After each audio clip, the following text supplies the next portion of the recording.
90 రోజుల కోర్సు పూర్తి చేస్తే చాలు 100% ప్లేస్మెంట్ సపోర్ట్ తో సాఫ్ట్వేర్ జాబ్ మీ సొంతం. వెంటనే కోడ్ జ్ఞాన్ డెస్టినేషన్ ని సంప్రదించండి. నమస్కారం రస్తా మేనంబల్ గారు. నమస్తే. నాకు ప్రతి ఒక్కరికి ఒక్కొక్క క్యూరియాసిటీ, ఇన్సెక్యూరిటీ రెండు ఉంటాయండి. అదేంటి అని అంటే, మన దగ్గర మన పార్ట్నర్ అఫైర్లో ఉందన్నటువంటి విషయం ఎలా తెలుస్తుంది అనేటువంటిది ప్రతి ఒక్కరికి డౌట్ ఉంటుంది. వైఫ్ అండ్ హస్బెండ్ రిలేషన్షిప్కి సంబంధించి అంటే జాగ్రత్త పట్టడం కోసం అని చెప్పేసి అడుగుతున్నాను. ఎవరైనా సరే కొన్ని స్పెసిఫికేషన్స్, క్యారెక్టరిస్టిక్స్ని మైండ్లో పెట్టుకొని ఎవరైనా సరే జాగ్రత్త పడతారు. సో పార్ట్నర్స్ అఫైర్స్లో ఉన్నారు అనేటువంటి విషయాన్ని ఏ విధంగా గ్రహించాలి? ఏ ట్రైట్స్, క్యారెక్టరిస్టిక్స్ చెప్పేస్తాయి? అసలు చాలా మంచిగా మీకు ఆ కంటెంట్ని ఎలా డిసైడ్ చేసుకుంటారో నాకు ఎప్పటికీ ఒక సర్ప్రైజింగ్ అనిపిస్తుంది. అంటే నేను చెప్పాలి అనే దానికి మీరు క్వశ్చనే మెయిన్ లీడ్. నాకు అసలు ఎందుకు కనుక్కోవాలి మేడం అంటే, ఈ మధ్య ఏమవుతుందంటే, ఇప్పుడు మీరు అన్నట్టు ఎఫ్ఐఆర్లో ఉండడం అనేది నిజంగా కూడా దురదృష్టకరమైన విషయం. ఏంటి అంటే, what ever the reasons, most trending topic బాధితులు. అయితే మీరు అన్నట్టు ఎప్పుడు బండారం బయట ఒకేసారి పేలి డివోర్స్కి సడన్గా అనౌన్స్ చేసే వరకు తెలియట్లా. అంటే ఈయన నిజంగా ఎఫ్ఐఆర్లో ఉన్నారా అనే విషయం తెలుసుకోలేక ఆ సడన్గా నీకు డివోర్స్ కావాలి అంటే ఎందుకు అని షాక్ అయ్యే పరిస్థితి అయితే వస్తుంది. సో ఈ బిహేవియరల్ ప్యాటర్న్ ఏదైతే మీకు మీ పార్ట్నర్ నుంచి కనిపిస్తున్నాయో, మీకు ఎక్కడైనా కరెక్షన్ చేసుకునే అవకాశం వస్తుందేమో, జీవితాన్ని సరిపెట్టుకునే అనే ఒక ప్రయత్నమే మనం చేసే ఈ కంటెంట్ అని నేను అనుకుంటున్నాను.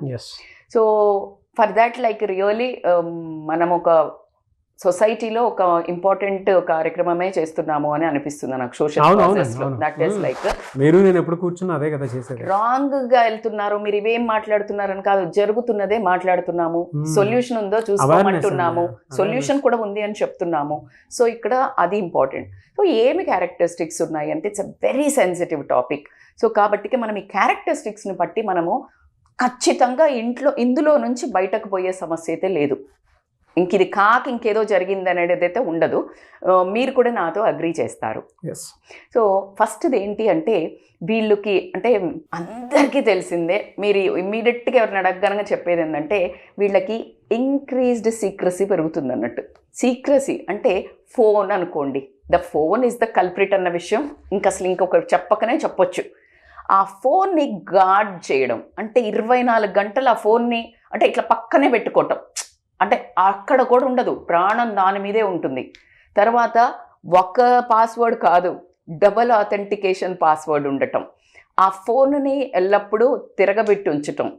ఒక మెసేజ్ కానీ ఒక కాల్ కానీ వచ్చింది అని అంటే ఆ రిసీవ్ చేసుకునే విధానం, కాల్ వచ్చినప్పటికి బయటికి వెళ్ళి నీకు నార్మల్ ఫోన్ వచ్చినప్పుడు ఈజీగా పసిగట్టుకేయగలుగుతామండి. ఎలా?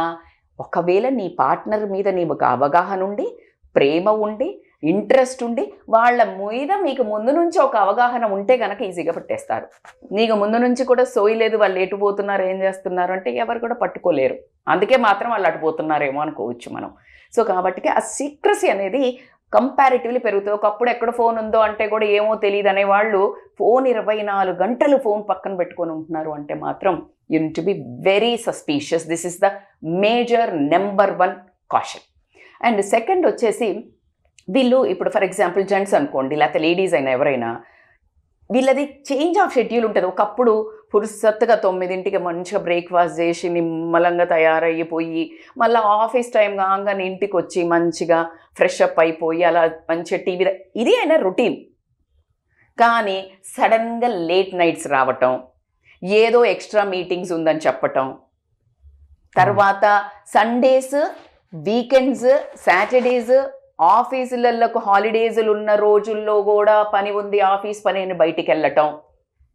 ఇంకా ఎవిడెంట్ ఏంటంటే, ఈ పర్సన్ కనుక ముందుకు అలా కాకుండా మోస్ట్లీ హోమ్లీ ఫ్యామిలీ పర్సన్ అయ్యుండి, if they are doing like this, second tick.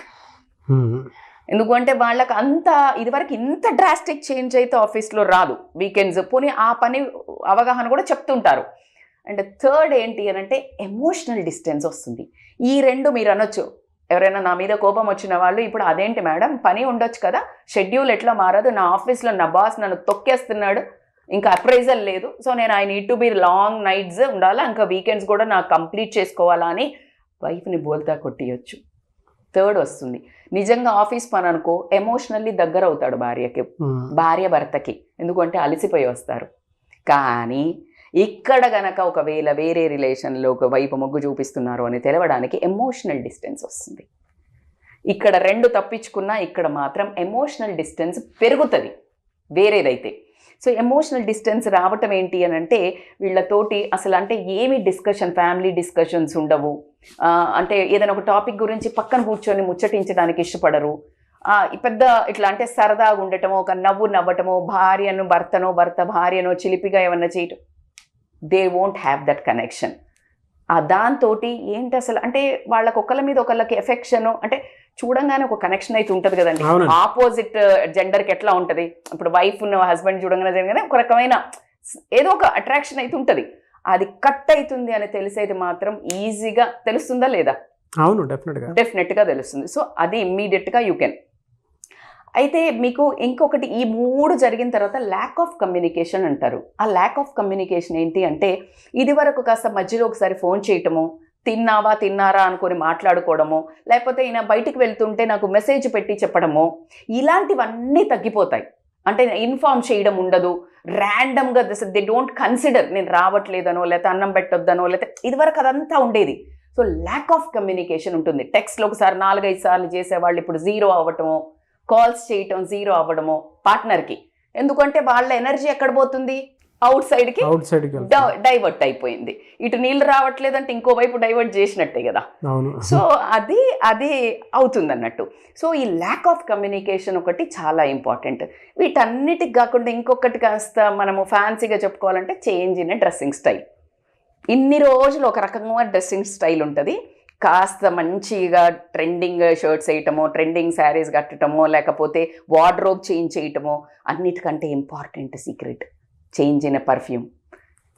కలోన్ perfume బాగా కొడుతున్నారు అంటే సమ్వన్ చేయడానికి వెళ్తున్నావు అని అర్థం. So this perfume will make sure, అంటే ఇంతకు ముందుకి నీకు ఈజీగా అంటే పర్ఫ్యూమ్ అండి. So perfume always like you want to go to the opposite gender, so you want to impress with the smell is the biggest. Shahrukh Khan చెప్తుంటాడు హీ స్మెల్స్ అమేజింగ్ అని చెప్తుంటారు. So smell is the impressive point. So అది change in the dressing అయితే వస్తుంది. అలా అవుతుంది. ఇవన్నీ చేస్తుంటే ఖచ్చితంగా వైఫ్కో హస్బెండ్కో ఒక రకమైన అనుమానం వచ్చేస్తుందా రాదా? వస్తుంది. అప్పుడు అడుగుతుంది, ఏం కథలు పడుతున్నావు, ఏమో కొత్తగా కనిపిస్తున్నావు, మొన్న ఎందుకు లేట్ వచ్చినావు, ఆఫీస్కి కాదు కదా అని అడగగానే డిఫెన్సివ్ మెకానిజం, నోర్ మొయ్, ఏంటి నువ్వు ఎక్కువ చేస్తున్నావు, డిఫెన్సివ్ మెకానిజంకి వస్తారు. అంటే తత్తరపాటు అబద్ధాలు చెప్పేయటం ఎట్లా ఉంటుంది డిఫెన్సివ్. వాళ్ళు అంటే అసలు ఈ అమ్మాయో అబ్బాయో క్వశ్చన్ చేసే ముందే వీళ్ళే డిఫెన్సివ్ అవుతారు, ఏదో ఒకటి అటాక్ చేసేస్తారు. సో నీకు అర్థమవుతుంది అసలు దీనికి దానికి ఏం సంబంధం ఉంది రాధిక అనిపిస్తుంది. ఆ సీరియస్నెస్ని మీరు ఈజీగా పట్టేయచ్చు, ఎందుకంటే ఆ మనిషి ఆ తత్వం కాదు ముందు. సో అక్కడ డిఫెన్సివ్ మెకానిజం యూజ్ చేస్తున్నారంటే సంథింగ్ ఇస్ ఫిషీ, దాల్ మే కుచ్ కాలా హే. ఇంకొక లాస్ట్, ఇంకా ఖచ్చితంగా మనోళ్ళందరూ ఆమోదించేవే చెప్తున్నాను, అన్ఎక్స్ప్లెయిన్డ్ ఎక్స్పెన్సెస్. అంటే ఏంటి మేడం అంటే క్రెడిట్ కార్డు గీకిన దగ్గర కానీ పైసలకు అకౌంట్ ఉండదు, ఎక్కడో ఒక క్రెడిట్ బిల్లులో ఒక హోటల్ వస్తుంది, ఒక డిన్నర్ వస్తుంది, ఫోన్ పేలు జీపేలు చేస్తే ఏదో ఒక గిఫ్ట్ల దగ్గర ఉంటుంది. ఇవన్నిటిని టోటాలిటీ చేస్తే కనుక అవి వాళ్ళకి చెప్పలేదు ఎక్కడ ఏం చేసావు అని. సో అన్ఎక్స్ప్లెయిన్డ్ ఎక్స్పెన్సెస్ ఉండటం జరుగుతుంది. అండ్ వన్ మోర్ ఏంటంటే, అంటే మీరు చెప్తుంటే నాకు గుర్తు, గూగుల్ పేలు ఫోన్పేలు దానితో పాటు క్యాబ్ బుకింగ్ ఉంటుంది. ఎక్కడికి వెళ్ళారు ఏంటి అని క్యాబ్ బుకింగ్ ఉంటుంది. సో ఇవి కూడా యూ కెన్ నోటీస్. సో ఇంకా చాలా లూప్స్ బాగా చెప్తున్నాడు మనకి. సో ఇవన్నిటికీ ఒక మనిషితో ఇక్కడ కాదు, ఇవన్నీ డిస్టెన్స్ వచ్చేసి ఇంకొక మనిషితో ఎఫ్ఐఆర్లో ఒక ఫిజికల్గా అక్కడ అయ్యాడు అంటే, అయ్యిండ్రు అంటే అమ్మాయి అయినా అబ్బాయి అయినా, ఇక్కడ ల్యాక్ ఆఫ్ ఫిజికల్ ఇంటిమసీ వచ్చేస్తుంది. ఎందుకు అంటే ఆ ఫిజికల్ ఇంటిమసీ ఒకటి కొత్త పిచ్చగాడు పొద్దెరగడు అన్నట్టు బయటకు పోయినాక ఇంకా they will be more happier they feel. So ఇక్కడ వచ్చే వరకు వాళ్ళకి ఇంట్రెస్ట్ పోవటం జరుగుతుంది. అండ్ ఎమోషనల్గా కనెక్ట్ అయితే ఇక్కడ ఎమోషనల్గా డిస్కనెక్ట్ అవుతారు. What ever the reasons, so ఈ లస్ట్ ఆల్రెడీ తీరిపోయింది కదా, గరకా మురిగి దాల్ బరాబర్ అని. సో ఇది ఎప్పుడైనా ఉంటుందిలే అన్నట్టు ఆ ల్యాక్ ఆఫ్ ఫిజికల్ ఇంటిమసీ అని ఒకటైతే తగ్గడం జరుగుతుంది. That you can find out very easily. ఏమవుతుందంటే ఇప్పుడు ఈ ల్యాక్ ఆఫ్ ఫిజికల్ ఇంటిమసీ ఒకటి జరిగిన తర్వాత ఎవరికైనా స్ట్రెస్ వస్తుంది కదా అనుకుంటాం, కానీ అబ్బాయిలకే దూరంగా ఉంటే అనుమానం వస్తుంది అనుకోవద్దు. ఎందుకంటే అమ్మాయిలకు కూడా వాళ్ళకు ఫిజికల్ ఇంటిమసీ ఖచ్చితంగా భర్త దగ్గర నుంచి ఎక్స్పెక్ట్ చేస్తారు. ఎప్పుడైతే ఇది రాలేదో వాళ్లకు అడుగుతారు కదా, ఏదైనా ఇవన్నీ ఉన్నాయి పారామీటర్స్, గొడవ అనేది, యుద్ధం అనేది జయబేరి మోగించడం జరుగుతుంది. అప్పుడు ఇక కాకనబుల్ స్టోరీస్ చెప్తారు, ఇన్కన్సిస్టెంట్ స్టోరీస్. అంటే ఒకదానికొకటి పొంతనుందదు, ఆడికి పోయినా ఈడికి పోయినా ఇది వచ్చి, అంటే నీకు ఈజీగా తెలిసిపోతుంది. చిన్నపిల్లలు చెప్తారు కదా, అర్థం పర్థం లేని సొల్లు ముచ్చట్లు చెప్పడం జరుగుతుంది. దాంతో నీకు కన్ఫర్మ్ అవుతుంది. ఆ కన్ఫర్మ్ అవ్వేది ఇక్కడ అవుతుంది.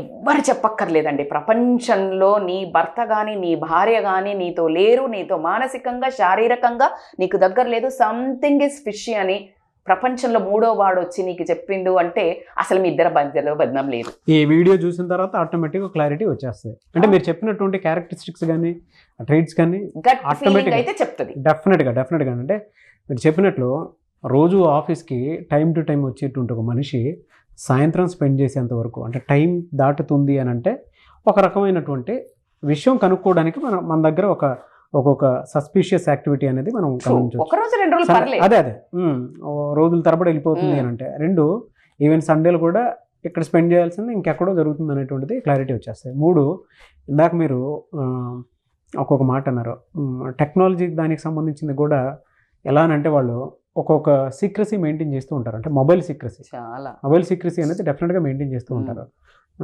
పైగా చూపును బట్టి మనిషిని బట్టే, వైఫ్ చదివినంత బాగా ఎవరు చదవలేరు, అది వాళ్ళకి మాత్రమే తెలుసు. దాని తర్వాత గూగుల్ పేలు ఫోన్ పేలు చెక్ చేస్తే డబ్బు ఎక్కడికి వెళ్తుంది అనేది క్లారిటీ వచ్చేస్తుంది. దాని తర్వాత ఇది అసలు రూట్ మ్యాప్. మీరు జనరల్గా అంటే మామూలుగా ఊబర్ కానీ ఓలా కానీ ర్యాపిడో కానీ ఎక్కడికి వెళ్తున్నారు అనేది ఆటోమేటిక్ క్లారిటీ వచ్చేస్తుంది. అంటే మీరు చెప్పినటువంటి పారామీటర్స్లో, మేడం చెప్పినటువంటి పారామీటర్స్లో కనుక ఒకసారి 1-2 సార్లు రీచెక్ చేస్తే మీకు 100% ఇవన్నీ ఉన్నా కూడా నేనేమంటున్నా అంటే మనస్సును వినండి అని చెప్తున్నా. Gut feeling is the best decision maker. అప్పుడు కూర్చోబెట్టి you discuss. Don't fight, don't argue, sit and talk. అంటే ఎలా డిస్కస్ చేయాలి, దీని నుంచి ఎలా కన్క్లూజన్కి రావాలి, సొల్యూషన్ ఏంటిది? వెరీ గుడ్ క్వశ్చన్ అండి. ఎందుకంటే సమస్య అయితే ఉంది ఖచ్చితంగా. సో కాబట్టికే ఈ సొల్యూషన్కి we will go for a part 2. ఖచ్చితంగా పార్ట్ 2 లోపలనే నాకు మేడం ఈ సమస్య నాకు మా ఆయన మీద మా ఆవిడ మీద ఏదో వస్తుంది, దీన్ని ఎట్లా నేను హ్యాండిల్ చేయాలా, గొడవ పెట్టుకొని సంసారాన్ని చిచ్చు పెట్టుకోకండి. Because you might have that suspicious whether it is true or not, how you should approach. నీకు ఈ ఫ్యామిలీని విడగొట్టుకోవాలని ఇష్టం లేదు, కలిసి ఉండాలని ఉంది, ఎలా ఈ సమస్యకి అప్రోచ్ కావాలి, call on the scrolling number for personal appointments. We will do part 2 also for solutions. So wait for that. Thank you so much, Rista Mainapalli garu. Thank you so much, Nag.